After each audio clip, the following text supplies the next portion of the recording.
Hello students, welcome back to my YouTube channel Mathmivik. Today we start with class 10th mathematics chapter 13 exercise 13.5. अभी तक exercise 13.4 complete हुई थी, तो आज new exercise 13.5 start करेंगे.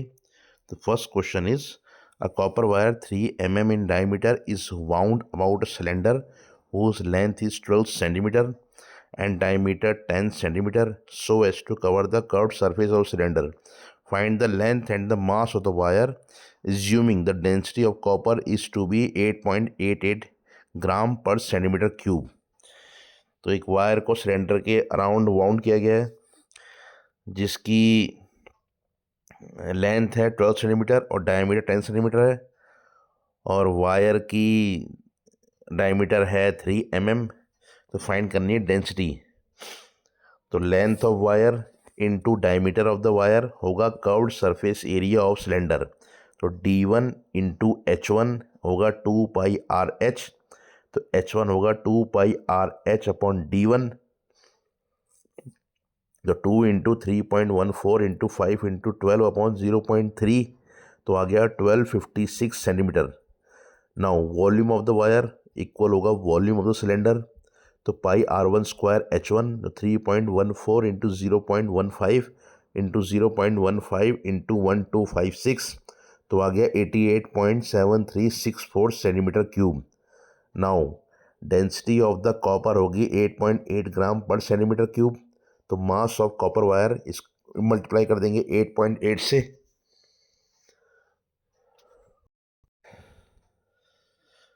तो मास आएगा 8.88 इंटू 88.7364. तो मल्टीप्लाई कर देंगे तो आ जाएगा 787.97923 ग्राम. तो length of wire is 1256 centimetre and mass is 788 gram approximately. Answer.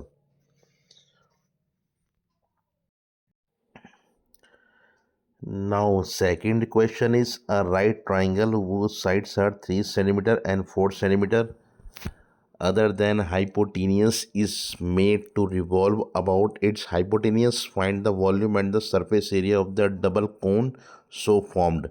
Choose value of pi as found appropriate. मतलब एक ट्राइंगल को एक कोन की फॉर्म में शेप किया गया है और फाइंड करना है वॉल्यूम और इसका सरफेस एरिया. तो गिवन डायग्राम है, इसमें BC है 3 और AB है 4. तो कोन फॉर्म किया गया है, तो इसमें मिड पॉइंट आ गया D और एक पॉइंट आ गया B dash. Now find out AC by the Pythagoras theorem. Root AB square plus BC square. तो AC आ गया equal root AP square plus BC square. Now find out by a criterion of similarity. Triangle ABC similar to triangle BDC. Now radius और BD होगा AB upon AC into BC. तो volume of the double कोन होगा volume of cone ABB dash plus volume of cone BCB dash. Now AC equal होगा root 3 square plus 4 square, आ गया 5 centimetre. Now in triangle ABC and triangle BDC we prove that both are similar. तो corresponding sides का ratio equal होगा AB upon BD equal होगा AC upon BC के. तो BD आ गया AB into BC upon AC 3 into 4 upon 5, तो आ गया 2.4 centimetre. ना वॉल्यूम ऑफ डबल कोन, दोनों का वॉल्यूम कर देंगे ऐड. तो 1/3 पाई into BD square into AD plus 1/3 पाई BD स्क्वायर इंटू DC. तो 1/3 पाई BD स्क्वायर कॉमन निकाल दिया, AD प्लस DC. तो वैल्यू पुट कर देंगे तो AD प्लस DC हो गया. तो AD प्लस DC हो गया AC. तो 1/3 इंटू 3.14 इंटू 2.4 इंटू 2.4 इंटू 5. तो by solving we have 30.14 centimetre cube. Now curved surface area of double cone, दोनों के एरिया कर देंगे ऐड. तो pi into BD into AB plus pi into BD into BC. तो pi into BD into AB plus BC. तो 3.14 into 2.4 into 7 तो आ गया 52.75 centimetre square. Answer answer.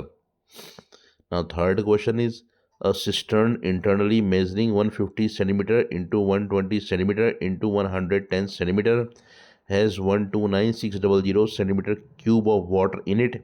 Porous bricks are placed in the water until the cistern is full to brim. Each brick absorbs 1/17th of its own volume of water. How many bricks can be put in without overflowing the water? Each brick being 22.5 centimeter into 7.5 centimeter into 6.5 centimeter। मतलब एक tank है, उसमें brick डाली गई हैं cuboid shape की।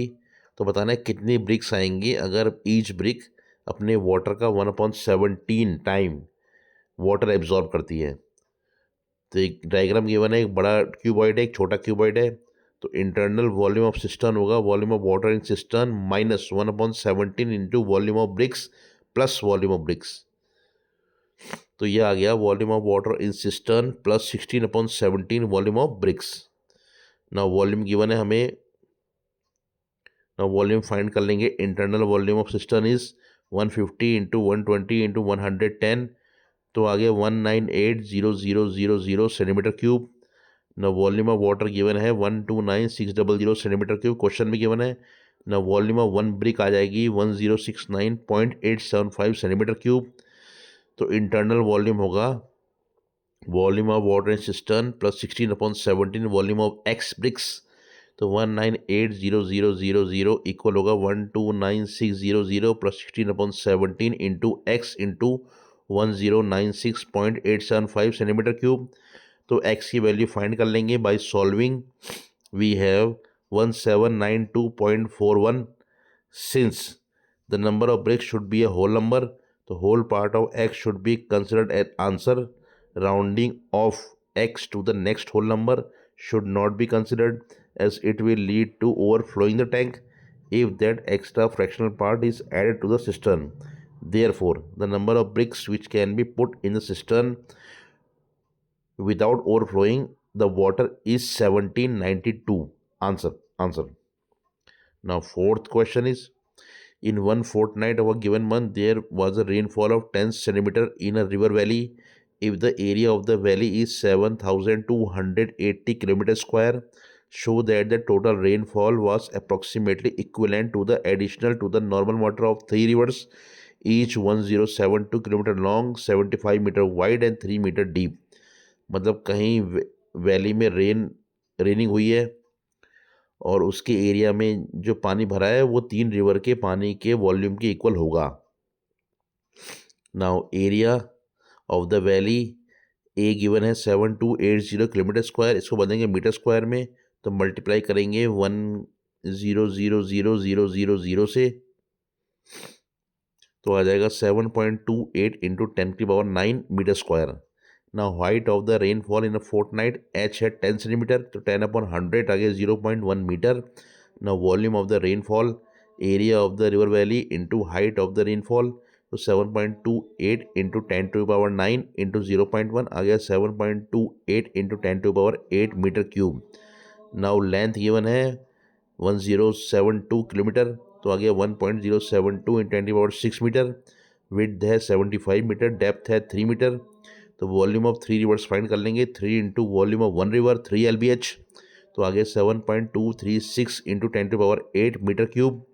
तो since 7.236 10⁸ metre cube is approximately equal to 7.28 in 10⁸ metre cube, therefore we can say that the rainfall in the valley was approximately equivalent to the addition of the normal water of three rivers, each 1072 kilometre long, 75 metre wide and 3 metre deep. मतलब इसका volume इन तीनों के volume के equal आ गया। Answer. Answer. Thank you so much for watching. Bye.